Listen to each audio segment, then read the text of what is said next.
Here to break down the best way to show love to our children. The best way to show love to our children, and it's based off of their preferences, is clinical psychologist and best-selling author Dr. Lori Baudino. Welcome back, Lori. I just want to just hug them and be like, I love you. Yeah. Well, this work today is about Dr. Gottman's work on the languages of love. Yeah, so the book was written. There's a formula involved. Yeah, there is, and I want to go even more into it. Okay. So we're going to talk about words, touch, quality time, acts of service, and what am I missing? Yeah. Gifts. Gifts. Right? Yeah. The one that We we all always love have. gifts. Interesting. All right, so is that the formula? Well, it's even more knowing exactly our child's preference. So it's one thing to know those words and another thing to say, but like, what is it for our child, for each individual child? Got it. So why is it so important to apply this concept to how we interact with our children? Now more than ever, our children are doing so much and we're all so busy. We need to show them that they have value. And it's important to teach that respect by understanding their individual differences, how they are loved. And so we want to kind of understand it. Oh, and It helps with helping them having learning, health. Sure. Really, endless, right? Endless what we want to teach them in life. Because the truth is, if you know you're loved, you feel like you can do anything. Yeah. That is so true. Absolutely. there's a whole busload of moms sitting right here who are loaded with questions. Do you want to start? Yes, of course I do. So I'm sort of like a very Pollyanna by nature. I'm very positive. I speak to my sons, the one that's talking more, about everything is super positive. Like, yes, you're the fastest, you're the smartest. Like, everything is so much like positivity. Is that bad to do? Is that like false sense of reality? Well, it's a good point because when we're talking about it plays into words, right? Yes. And we want to really be truth tellers. We want to let them know that it's more about their what they're doing, the process of what they're doing versus the praise, the outcome. Okay. So we want to expand. So if the positive words come out, then you want to make sure you're explaining it a little bit more.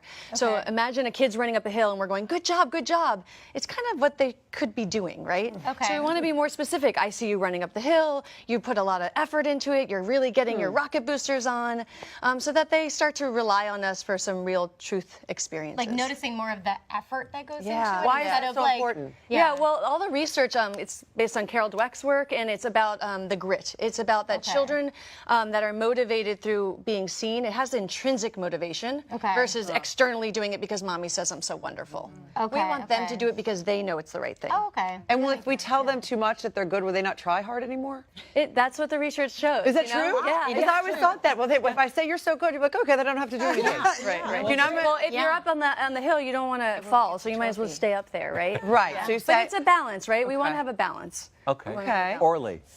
So I smush on my kids like it's a full-time job. I'm just like, and I hug them and I kiss them and I'm just like always on them. Is there anything to worry about with that? Like, Basically, I'm pushing out all the oxygen. I love touch. I think what comes up often is that touch is about timing and it's also about intensity, right? So each child does have a preference. So some children we talk about, I collaborate with occupational therapists and we talk about like joint compression, like giving those firm squeezes.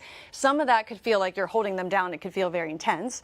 Other times it could feel like nails on the chalkboard. If you were so soft, it would feel like creepy. So you kind of need to know your child, or more than kind of, you have to know your child's preferences.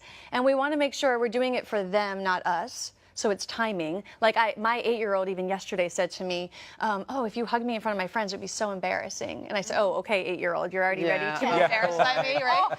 Right. So timing is a big piece in like making that idea. And we might want to check with our children about. well, I think Kim should probably check with her child because she still smushes him and he's big enough to smush her.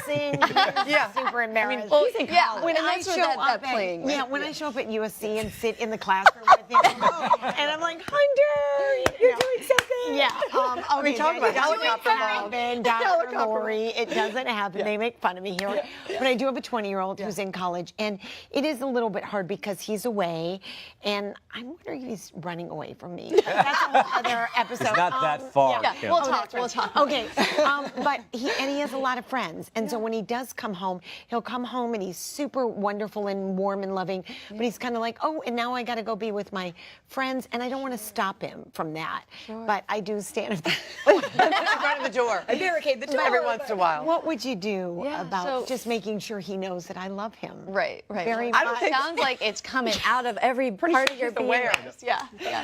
So yeah, it's about that quality time. We know that it's more about quality than quantity. Right, got it. And so joining in, if your child's coming home and seeing you, that's their presence of saying, I'm interested in you, Mom. Great. I'm here, right? I like that. And so then when you're with them, it might be just joining what he's already doing. Versus thinking like I have to like set up a set time and we have to, really like plan this whole event, Yeah. which he might be like, I don't have time for that, Mom. Yeah. So like really enjoying when you're just cooking rather than cooking for him, like seeing if you can do it with him or just really enjoying the time together, whether you're just walking outside, you're doing laundry together. It could be just in the everyday things that you're doing. So doing the things he does as well. Basketball, football. So you're gonna have to learn to play basketball and football. Yeah. I don't know how Or you're just gonna. asking him about it. She's gonna have to go to the fraternity house. Kim, just curious, Kim, have you ever heard the song "Cats in the Cradle"? Oh, yes. I think that song makes me cry. Well, it just reminds me so much of what you're going through. And Hunter's like, "Great, hi, can I get the car keys?" Oh, it's so You know. sad, that song. Why did you bring that up? All right, you guys come back, because when we We're come not done. back, Dr. Lori is going to have the answer about whether gifts are a good thing or a bad thing. Coming back, everybody.